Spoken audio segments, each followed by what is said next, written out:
Well, welcome everyone. That was my parents' song. I've got you, babe, and obviously for those of you who are fans of the Bill Murray movie, uh, a lot of our relevance to today to Groundhog Day, and it is Groundhog Day today. And if those of you, if you weren't paying attention, but if you were, you might have seen that Phil is predicting 6 more weeks of winter. But you know what that means? You know what that means? That means 6 more weeks where we can dig into the partners we're going to hear from today and do the hard work before it gets nice. This is a gift. This is a gift from Phil because it's going to give us an opportunity to really learn about the organizations that are pitching today, and for you to begin to work with them and get that initial hard work done so we can access new opportunities for all of our ecosystem partners and all of our partners that are going to be speaking today. So for those of you new to this initiative, I see a couple of faces that I don't know. If you've never heard of the STEM Learning Ecosystems Community of Practice, it's a ridiculous mouthful, but it's what we are, supported by TIES, which you can find at stemecosystems.org. Communities of Practice, the STEM Ecosystem Community of Practice harnesses the power of business and industry, funders and foundations, K-12 schools, higher education, including community colleges, out-of-school time partners, and more to find solutions to common problems and to build thriving communities. The SLECOP is focused on being an inclusive STEM community that champions access to innovation, opportunity, equity, and lifelong learning. This is one of my favorite new events, and here's how much of a favorite it is. I've been in a design session all day today in Southeast Ohio with a new ecosystem that's spinning up. My voice is shot. I keep coughing, so I apologize if I cough in your ear, but I didn't want to miss this, so I literally ran across the street to one of the folks who's in this design session's office. I'm sitting here today. I'm really excited to be here for this new initiative. It's the brainchild of the Leadership Coordinating Council, LC2, chaired by Judd Pittman. Jeremy Babinger also serves on the LC2 operations team and worked with Judd to develop the pitch. Judd, Jeremy, can you tell us why we're here today? Go ahead, Jeremy. You can go first, Judd. You're good. I was just going to say, we're here to make sure that we're the conveners of conveners and making sure to connect folks with organizations that are looking to spark funding opportunities, organizations that are looking for partners. And if there's one thing that ecosystems are really good at, it is setting the conditions and setting the space and the context for people to connect. And that's what our hope and goal is today. And Jeremy, if you want to add in on around that. Yeah, just one of the the inspirations from our end in Arizona is we often find we've been able to pull in federal grants, NSF, Department of Ed, but the challenge we find is that researchers are absolutely amazing at putting these ideas, the grants, really following what's happening in the literature. And what we're good at from an ecosystem lens is knowing who the partners are, really knowing what's the best way to have a strategy work on the ground. But on the flip side, we've had tremendous success of coming up with concepts that we have on the ground and really pitching that to researchers who can take that and make it amazing. And so our hope when we're in this space is really we talk about the acronym RPPs, Research Practitioner Partnerships. Our hope is that this may be a really unique approach to connect our communities together to come up with more transformative opportunities across the board and really have the conversation start early on, as opposed to kind of sometimes we hear hey, we have this grant. We need to get some signatures next week. And we really would love to have those opportunities discussed and really evolved. So we appreciate everybody giving this a shot. Our hope is this becomes a regular opportunity. I believe we had a really strong response to that initial message. I think we have over 40 groups that wanted to do pitches today. And so there's a lot of opportunity, and we're hoping that this will continue on. So we already have one set again in March and potentially one live in May. And so please give us the feedback of how it can be better, but also spread the word. We really want this to be a key go-to place for ideas to talk about and connect. What I love about this idea that the two of you have developed is that one of the biggest issues that we hear about all the time in ecosystems, and when we work with our researcher partners, is that researchers are dying to connect with and work with practitioners in order to further their research. And practitioners are dying to work with researchers so that they can learn best practices, maybe access some NSF and similar funds and all of those things. but the two groups have a difficulty sometimes, for reasons I don't totally know, connecting and finding each other. And this is something that the ecosystems can provide regionally and nationally. It's very exciting. It's one of the, I think, the coolest ideas that has come out of the STEM ecosystems initiative in general. So we're all going to get started here in just a quick couple of seconds. Just a reminder, if you haven't done this already, introduce yourself in the chat. Let us know who you are, what organization you're with. And also, if questions come up, go ahead and put those in the chat. We're going to ask you not to super back channel so we can find those questions, but write your questions in the chat. It's going to be, the format will be, each speaker is going to have 5 minutes at a maximum. You see a timer up on my screen that theoretically should work. At the end of that 5 minutes, they'll have about 2 minutes to answer as many questions as they possibly can. So go ahead and get those in the chat ahead of time so we can hurry up and rapid fire get those questions to each of our speakers. So without further ado, I'd like to introduce our first speaker today, Ying-Chu Wu, PhD at the Schwartz Center for Computational Neuroscience at UC San Diego. Ying-Wu is Assistant Research Scientist at the Institute for Neural Computation at UC San Diego. Her research centers on higher order cognitive functions, including multimodal discourse processing and aesthetic experience. Dr. Wu, we're really excited to learn more about your project. As you know, you have 5 minutes to make your pitch, and the audience will have 2 minutes to follow up with any questions. Go ahead and please tell us about your work. Good. Thank you, Jeremy. I'm going to go ahead and share my screen, and yeah, I hope everyone can hear me okay. We hear you perfect. Okay, great. Wonderful. Thank you. So yes, my name is Ying Wu. I'm a research scientist at the Schwartz Center for Computational Neuroscience at UC San Diego. And I'm leading this project with my co-PI, Patrick Coleman, who is the director or assistant director of the Arthur C. Clarke Center for Human Imagination. This project is motivated by biodiversity. So San Diego County is a biodiversity hotspot in the country and in the world. It has one of the highest kind of like concentrations of different species of plants and animals in the US. I think it has the highest concentration, actually. And so our objective is to explore ways of fostering care for the region's biodiversity by promoting ecological literacy in families. And this work we want to achieve by producing an ebook and also a series of companion augmented reality installations at Balboa Park. So just for some background information, this project is funded by the Dr. Seuss Foundation. It currently does not involve research, but I see this as a very interesting research platform. So once it's developed, it could involve research. Balboa Park is sort of in the center of San Diego. It's the world famous zoo is part of that park. It has 1,200 acres of parklands. Some are kind of more wild and undeveloped. Others are highly developed. It features a lot of like 17 museums, like the Museum of Us, the San Diego Museum of Art, the Natural History Museum, etc. So this work is going to be done partially in partnership with some of the museums there. And we envision the projects as sort of like a scavenger hunt concept. So people can have a map of Balboa Park with key augmented reality experiences highlighted. And it can be presented in the idea that, you know, you have to go to these different spots to collect different, you know, animals or plants as part of like kind of like a game. And then you also can have experiences or activities to do in order to collect them that can sort of like increase understanding of, you know, interconnection and biodiversity. So as an example, we're exploring the concept of like the living oak adventure. So it could start at the B. Evanson Fountain. You know, there could be some audio, like kind of welcoming explorers and, you know, explaining the goal of the activity.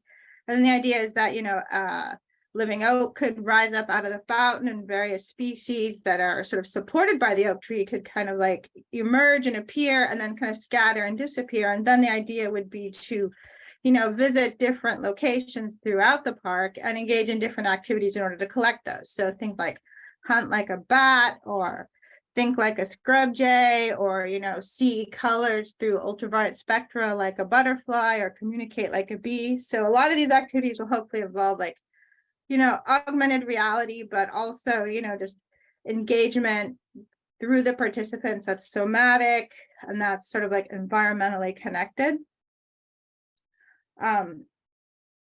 This idea, I should say, is sort of in its very initial stages. So we're actually very interested in feedback. If people have suggestions, if they like this project, if they'd like to get involved. We, like I said, I see this as a future research platform. So I'm totally open to thinking about how these ideas could be transformed into research questions once this ebook and the augmented reality installations are created. And also this project, we're actually looking for people to join our team so we can, pay people, we can fund students or consultants. It was originally created to fund a postdoc and a graduate student, and it took so long for the funding to be released that the postdoc has since found a permanent job elsewhere, and the graduate student has gotten really busy with his dissertation. So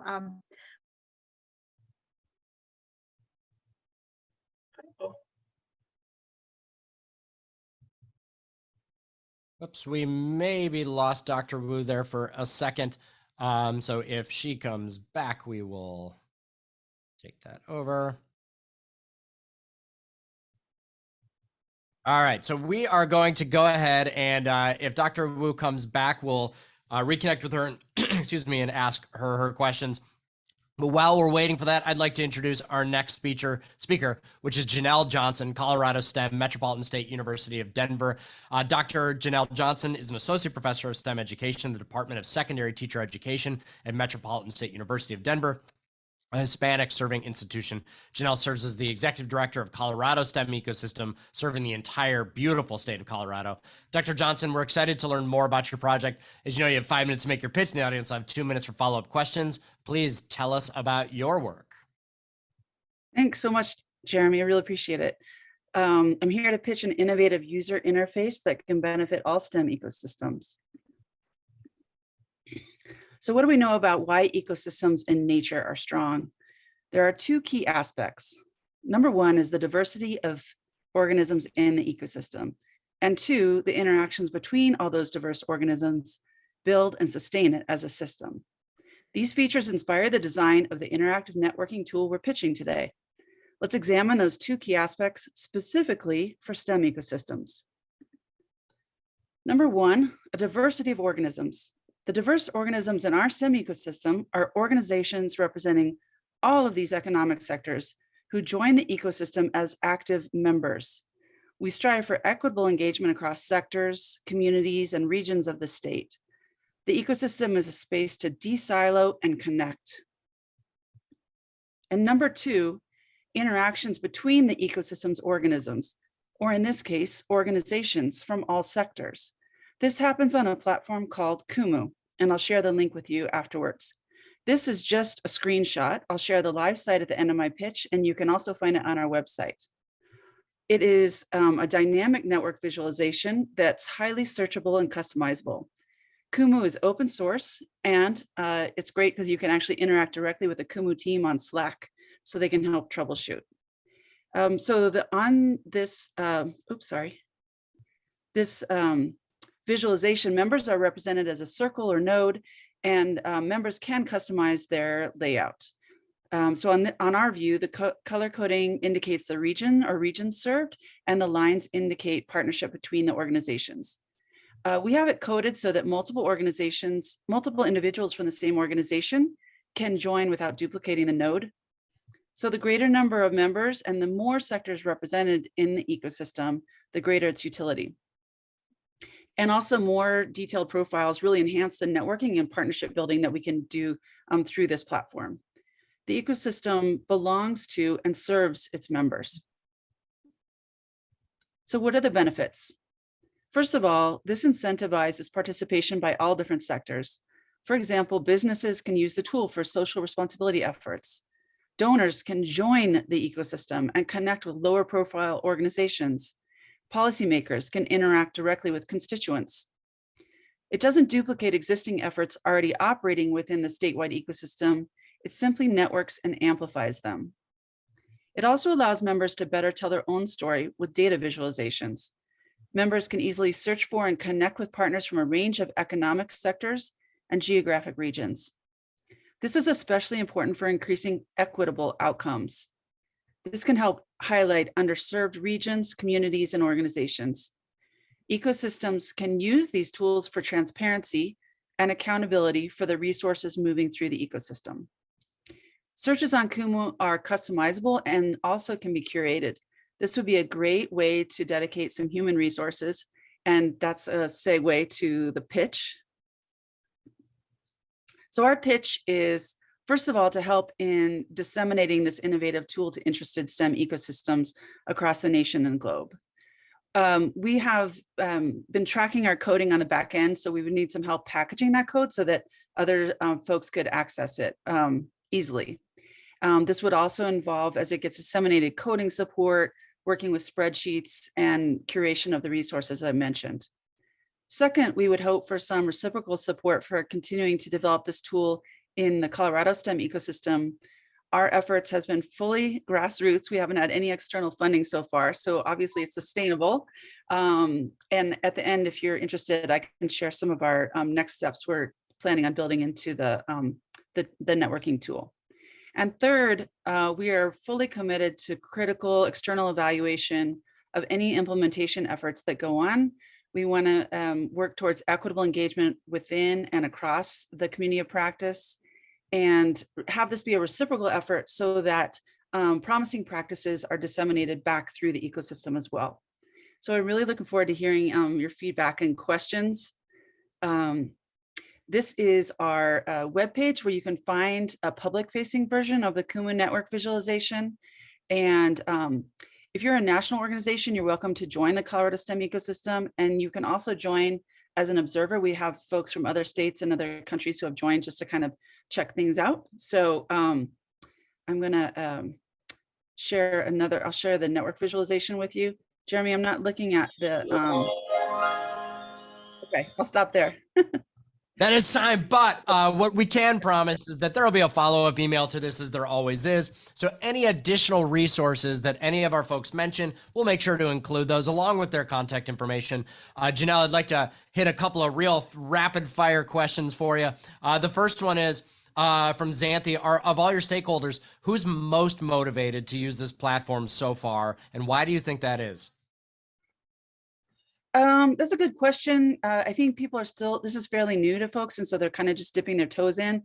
We're holding a work session on using Kumu in a couple weeks for folks, and we've already, we have a lot of interest in it. People are, so I think across the spectrum, actually, but it'll be interesting to see what people do with this. Are you interested in K-12 students supporting this work? Oh yeah, that would be awesome. So if you're working with K-12 students, make sure you reach out to Janelle. Janelle, what abilities from Dan, what abilities are there for members to engage with each other through this tool? Yeah, so that's the beauty of it, is you're not dependent on a middle person to make the connection. You can do your networking directly. And so it really levels the playing field for partnership building. So any an individual person can use it. And last one from Thomas. Are there examples of deliverables between connections that could be included on this concept map? Yeah, and that's something that we want to build in as we move forward, is like kind of a matchmaking feature when people are looking for resources or have resources to offer. Perfect. Well, thank you, Janelle. If this sounds interesting to you, make sure you reach out. Again, if you didn't already get Janelle's contact information, she might put in the chat, but even if she doesn't, Lauren will include it in our follow-up email. Dr. Wu, are you back with us by any chance? Yes, I am back. Thank you. Perfect. All right, Dr. Wu, I think we heard your presentation. You were right at the end of your time when your Wi-Fi went out, but I do have a couple of quick questions for you. I just need to scroll back and find them really quick. Stand by. There we go. So first of all, from Caitlin, are you interested in working with Balboa Park orgs and or local Kumeyaay communities? I don't know if I said that right. Yeah, yeah, absolutely. Yes, we are. That's a huge impetus to like kind of focus on the relationship between, you know, what Balboa Park was like before colonization. That's one of our areas of interest. Absolutely. And yeah, we are interested in partnering with the park. And Dr. Wu, I apologize, but you're still kind of cutting in and out, so I'm not going to read you the rest of these questions. But what I do promise those of you that ask questions is that we will get those questions to Dr. Wu. Xan will get those to Dr. Wu. We'll get her responses, and we'll include them in that follow-up. So thank you for joining us today, Dr. Wu. We appreciate you trying to get the Wi-Fi things working, but sometimes we just never know. All right, so next up we have Dr. Jody Asbell Clark. Dr. Clark is with TERC, T-E-R-C, and is an educational researcher focusing on game-based learning, one of my favorites, computational thinking, one of my other favorites, and neurodiversity in K-12. Jody's academic background includes a master's in math, a master's of science in astrophysics, and a PhD in curriculum teaching and learning. Early in her career, she was an onboard software verification analyst for IBM during the first 25 missions of the space shuttle, which is so incredibly cool. Dr. Asbell Clark, we're excited to learn more about your project. As you know, you have 5 minutes to make your pitch, and the audience will have 2 minutes for a follow-up question at the end. You'll hear this when you've got about 1 minute left, and the harp when your time is up. Okay. Please go ahead and tell us about your work. All right. Thank you, Jeremy. Everybody hear me okay? It's all working? Okay. I'm going to give you a little break from the slides for a couple of minutes and tell you how we got into this. TERC is a nonprofit focusing on innovations in STEM education, particularly for equity to reach learners who are often marginalized. And way back in the 90s, TERC developed a game called Zoombinis, which some of you may know. Hopefully many of you may know. Jeremy, if you love computational thinking and games, you definitely should know about Zoombinis. And I was not one of people on the design team, so I can brag and say it is by far the best learning game out there. And we were lucky enough, my team at the Educational Gaming Environments Group at TERC was lucky enough to get an NSF grant in 2015 to study how kids built computational thinking practices during this game.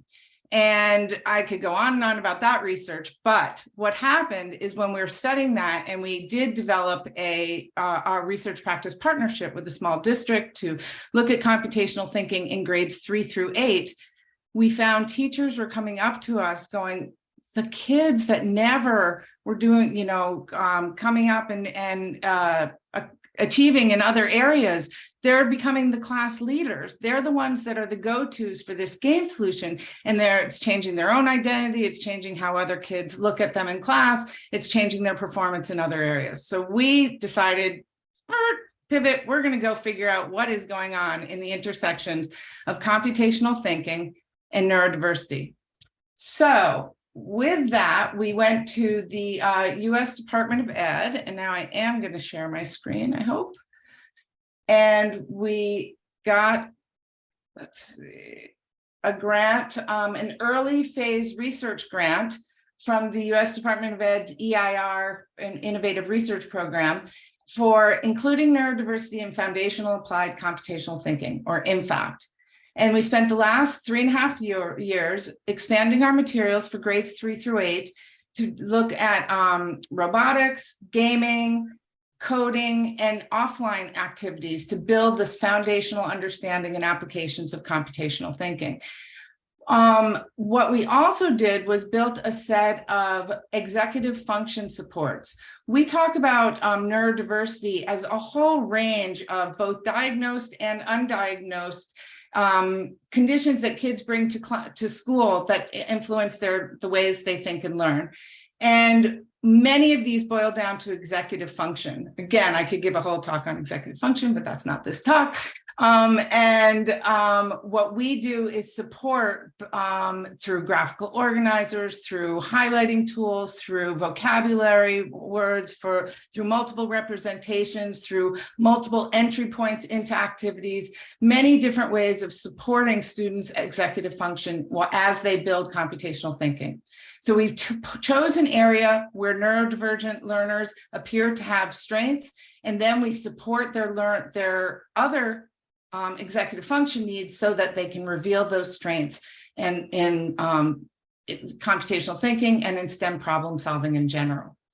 We've done our early phase research on this, found that in fact, when compared to a control treatment of at least 10 hours of other computational thinking activities, in fact, does show a significant effect for the sample. And more interestingly to us, we disaggregated the data by quartile based on executive function screeners. So we tested kids using little executive function games and then looked at how each quartile performed in the materials, and the lowest quartile is off the charts. And they were very supported by the materials. It had great gains. The second to lowest quartile also had significant gains. So we are now looking for partners to take this to scale. The Department of Education's encouraging us to go for the next level. We need districts and teachers who are willing to participate in the research and work with us to make this an even better program. It'll involve professional development, assessment, and professional growth opportunities for the teachers themselves. So that's our ask. I will show you this slide, I hope, which has all our contact information, but ask us in the chat and we will. I have some team members on the team too. Kelly Paulson's out there, so you may hear answers from other people. But that's us, and I will turn off right at the time. You don't even get to hear the harp. That was very good. All right, so a couple of quick questions. First from John, can you describe what executive functioning, what you mean by executive functioning among children and what you're looking for and trying to improve? Sure, there's two definitions that I'll give very quickly. One is the neuroscience definition, which is about working memory, cognitive flexibility, and inhibitory control. What that translates to is a behavioral definition we often talk about in class, which is the ability to focus on and to attend to goal-oriented tasks. This means planning, organization, metacognition, the skills you need to get yourself through a task. Jody, this is only a sort of question. Would you mind throwing up that contact information slide while you're answering? Sorry. Throw out. That information will be included in follow-up emails as well. Can you talk a little bit from Tom? Can you talk a little bit? Is this applicable to higher grades, perhaps 7 through 9? You know, upper middle school, early high school. Where does this work overlap there? Sure. There's the slide, and we studied grades 3 through 8. In our early study, we found that grades 4 and 5 are really the sweet spot with what we have now, but that's our fault. It's not the discipline. We are in our next phase of the work. We're going to really focus on working into middle school more. It's not that the kids aren't doing the content, it's that our applications were seeming a little juvenile to some of those kids, and we want to work on co-designing those with middle school teachers and learners to get them more appropriate age specific. Thank you. And you just have just a few seconds to answer this last one. Has the research indicated any outcomes relevant to elementary mathematics in particular? Well, logical thinking and many facets of computational thinking are part of mathematics standards now. Each state deals with that differently in districts, but the skills that we're looking at are problem decomposition, pattern recognition, abstraction, and algorithm design, all which have links to math standards. So yes, but we would have to get more specific to be able to tie it directly. And I can only speak anecdotally on this, but I'm going to. What I see in my work is that students, young students in particular, that have a foundation in computational thinking, they're able to tackle all sorts of problems that are outside of the computer science realm, problems in writing, problems in close reading and mathematics. These skill sets are really just a way to break down problems and to figure out ways to continuously solve those types of problems. So thank you very much, Dr. Asbel-Clark. We really appreciate you being with us today. Next, we have Dr. David Shintani from the University of Nevada, Reno. Dr. Shintani is a professor of biochemistry and molecular biology, vice provost, undergraduate education at University of Nevada, Reno. In this role, he's responsible for overseeing institutional and programmatic accreditation, fostering undergraduate student success, and managing the university curriculum. Dr. Shintani, we're excited to learn more about your grant. As you know, you have 5 minutes to make your pitch. At 1 minute, you'll hear this noise. At the end of your time, you'll hear this noise, and the audience will have 2 minutes for follow-up questions. Please go ahead and tell us about your work. Hi, so moving from being a faculty member into administration has opened my eyes to a lot of systemic problems that are limiting access and maybe some issues related to equity of having access of underrepresented groups participate in STEM fields. Recently, we did an audit of all our transfer agreement with our community college partners, and we found that there's some problems there. Most of the community colleges that we partner with don't offer some of the foundational courses that are required in the first and second year of an engineering curriculum. This was particularly caused some issues when we looked at their progression towards a bachelor's degree upon transfer. We found that students either had to transfer early from those schools or complete an associate's degree and then kind of go back and take those freshman and sophomore courses within during their junior year. We also found that caused them to have at least an extra semester or up to 2 full years of to take longer to get their complete their bachelor's degree. So we felt this was a huge problem. Originally we put in 2020, we worked with the Western Interstate Commission on Higher Education, WICHE, and New Mexico State University and University of Illinois to put a proposal in to address this problem. So the goal of the proposal was to develop curricular and co-curricular resources to facilitate the participation and success of rural, underrepresented, and underprivileged community college students in engineering disciplines. We know that community colleges provide an affordable entry point to engineering careers for students from rural, underrepresented, and underprivileged communities. Unfortunately, many of these community colleges lack the human and physical resources to, one, teach foundational first and second year engineering courses and labs, and two, they can't offer experiential learning opportunities for their students, and three, it's difficult to provide career mentorship to pre-engineering students. So to address these deficiencies, we're proposing a consortium model in which rural and underrepresented and underprivileged serving community college partners will work with geographically accessible universities to provide curricular and co-curricular supports needed for their students to graduate and successfully matriculate to accredited engineering bachelor's degree programs. So our target population is rural, underrepresented, and underprivileged community college students. The situation that we talked about before about having to transfer early or have to take extra courses kind of negate the advantage of being at a community college, right? The lower cost of a community college relative to a better accredited university is significant. The other thing is a lot of our students are place bound.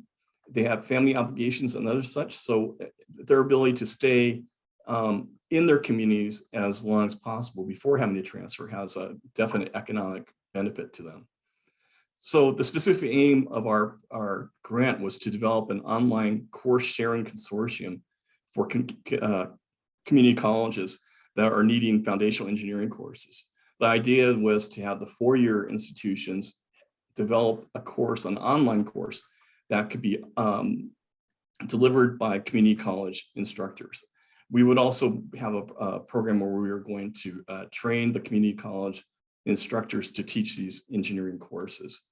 And the other idea was we felt like this was also a chance to redesign some of these foundational engineering courses to be more inclusive in their learning approach. So we felt like it might be something that would lead to more success of these students from these underrepresented minoritized populations.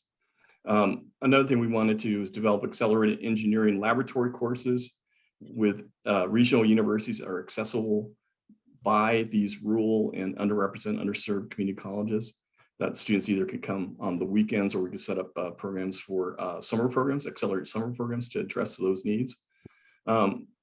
We also wanted to figure out a way to provide these community college students that lack the ability to have access to experiential learning programs and have that work. So I guess I'm getting really close to the end. 5 minutes goes really fast. This is our goal is to increase access to these students that don't have access to these courses or resources and help them promote them to move on towards a bachelor's degree. Anyway. Ahead of time, Dr. Shintani. So that's yet another person who doesn't get to hear the harp. That's no fun.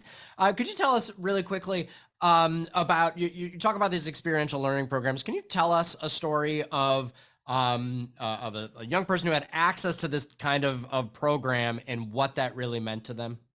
So there's a community college partner that we have. It's Great Basin College. They're located in northeastern Nevada. They're probably a 6-hour drive to us. We had some summer programs, not in engineering, these were in biomedical research, but they would come and do research in people's labs and return to their community college. And I think it really had a big impact on their progress and wanting to return. And they transferred to UNR and were really quite successful. And I think they had those contacts with faculty and other folks that made it really useful. So we imagine that we did something like that in engineering, it would be great. Again, we have a lot of, Reno, Nevada is turning into kind of a mini tech hub. I mean, Tesla is coming here, Google and some other folks. So it gives folks some other opportunities, these engineering students opportunities to work with those folks. But our idea was to have a consortium of engineering community college hubs that could work together to develop these resources and share them across, even across systems. And so, wish I had more time. Excellent. Dr. Shintani, Catherine's asking, have you thought about or considered scholarship, excuse me, for community college students to complete these courses and experiential learning experiences? Yeah, so that would be, a lot of it's going to have to do, we want to make sure that we can provide these resources at a price point that takes advantage of that community college tuition. Scholarships weren't really built into this. It was built basically to make a sustainable system where we wouldn't have to scholar students. They would be able to achieve these types of resources using just their basic community college tuitions and such. So, but that's something to consider. Excellent. And final question, would the UN Reno academic advisors be in close contact with their CC counterparts to ensure that the course pathways are clear? Do they already work together to coordinate? How does that communication happen from top? Yeah, so we do that already, but we're trying to, do a better job of that. We just received a Howard Hughes Medical Institute Inclusive Excellence 3 grant, and it's focused on working and coordinating better with community college partners in STEM areas. Well, thank you, Dr. Shintani. As we've mentioned, for everyone, you'll get Dr. Shintani's contact information as part of the follow-up. We encourage you to check out his work and to continue to figure out ways to find partnerships between your organizations and these incredible researchers. I think we just have one left. We had one additional person who I think is having some connection problems and isn't here so far. So as of right now, we just have one left, and that is our friend Dr. Ronnie Lipschitz from Region 5 STEAM. Ronnie's the president of Sustainable Systems Research Foundation in Santa Cruz, an emeritus professor of politics at the University of California, Santa Cruz, where from 1990 to 2020, he taught and wrote about energy, resources, and social sustainability, foreign policy, global politics and sociology, politics and popular culture, and surveillance society. Lipschitz received an SM in physics from MIT in '78 and a PhD in energy and resources from UC Berkeley in 1987. Dr. Lipschitz, we're really excited to learn more about your project. As you know, you have 5 minutes to make your pitch. When there's 1 minute left, you'll hear this. When your time is up, you'll hear this, and you'll have just a few minutes for follow-up questions from the audience. Please go ahead and tell us about your work.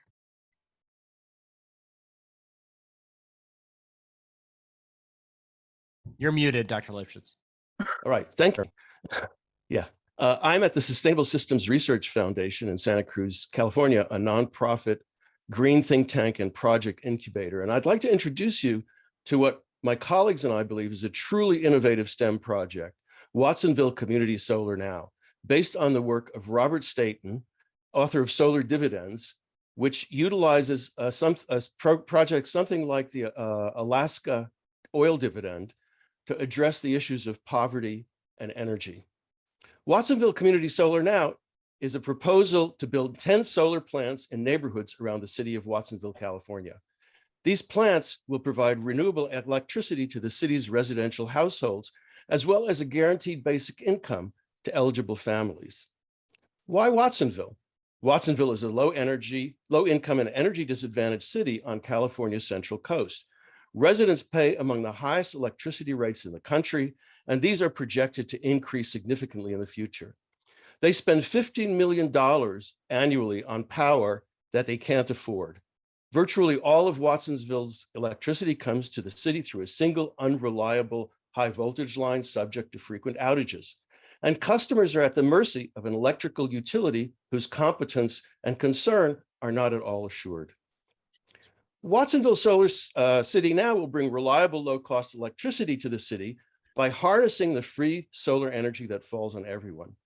Through sales of that electricity, the project will fund a guaranteed basic income program, which will provide a fixed monthly payment to disadvantaged individuals and families with no strings attached and relying on neither public nor private sources. The success of guaranteed basic income programs is currently being demonstrated in many cities across the country. And a new California law makes it possible to build renewable community energy systems that deliver discounted electricity to disadvantaged customers. And as a bonus, these solar systems will be owned and operated by city residents, returning revenues to the local economy. But where is the STEM in all of this? Watsonville Solar City Now is not your conventional STEM project. Its educational elements will take place outside of formal educational institutions. There will be no tests, grades, or esoteric problem sets. We propose to educate community members in the quantitative and qualitative aspects of solar energy and electricity through basic STEM skills and knowledge. The informal STEM element will involve creation of technical working groups composed of community members. They will receive a series of basic tutorials about solar energy and renewable electricity generation and distribution that will enable them to calculate local requirements and analyze local situations and settings. Our goal is not to create new solar scientists, engineers, or installers. Rather, we want to help residents acquire the skills, knowledge, and techniques that will enable them to participate in public debates, help to write political legislation, and to intervene in public hearings while bringing solar electricity to their community and helping to alleviate poverty at the same time. This, we think, is an opportune time for such an initiative and an ideal project through which members of the public can learn basic STEM skills without fear of failure or future career prospects. What's more, this is a model that can be duplicated across the country and around the world. And that's an important principle of our mission, is to create reproducible and scalable sustainability projects that can be done elsewhere. So, oops. Watsonville Solar City Now will be a pioneer in bringing solar to the people. Help us make it happen. I don't think I needed to give you that ding. That was the end of your presentation. You win the prize for most succinct presentation. I've learned through long experience that shorter is better. I'm with you. I'm very bad at it. I do know it. I'm just very bad at it. All right. So a couple of questions. So first from Tom, question and comments. Tom says, this is a very practical solution to many communities in Kenya. Tom is one of our partners in Kenya. How can we start off or replicate the same to help many communities access affordable energy? What might this look like in another country or somewhere else if someone wanted to spin up something similar? Paradoxically, I think it would be easier to do in Kenya than in California. And that is because of the political struggles over electricity, the regulatory system, which makes it extremely difficult to build community energy systems, and other kinds of obstacles like that, which I could go on endlessly. I suspect in Kenya, we wouldn't want to minimize safety issues, but the regulatory system is not nearly as help the senior moment, rigorous and difficult to get through. And I think there are people trying to do this. I'm not saying that we're the only ones here trying such an effort. Excellent, thank you. And Thomas is asking if there's thoughts about a certificate program, a certificate that can be awarded to participants upon completion to kind of incentivize participation. Yeah, I think that's entirely possible. Let me just say that, right? This is still a conceptual project, and we are just starting on community outreach and engagement. which is a critically important element. We don't want to go into the community and say, we're here from Santa Cruz and here's what we want to do. So, the elements of the particular engagement program would have to be determined, but this is something we want to offer. And I think, certification is a great idea. And Ronnie, final question from Ron. Is WSCN integrating its efforts with California's State Department of Natural Resources, renewable energy initiatives, including wind and geothermal? Are you partnering with those existing efforts?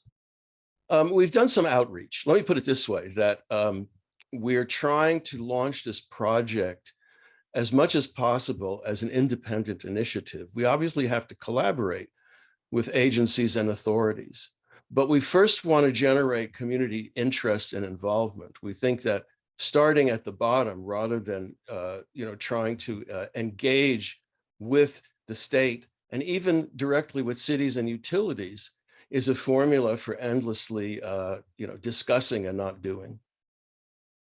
And I lied. One more question snuck in there from Anita. Anita's asking if you know of any other examples of public consultations on STEM-based community issues and how they've gone. Or when you were kind of researching and inspired by this effort, what other sort of similar initiatives did you find and how did they work?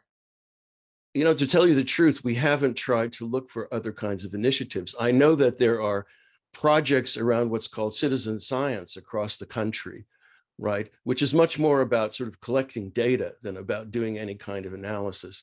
And I tried to do this in my 30 years of teaching. I was also co-creator of a minor in sustainability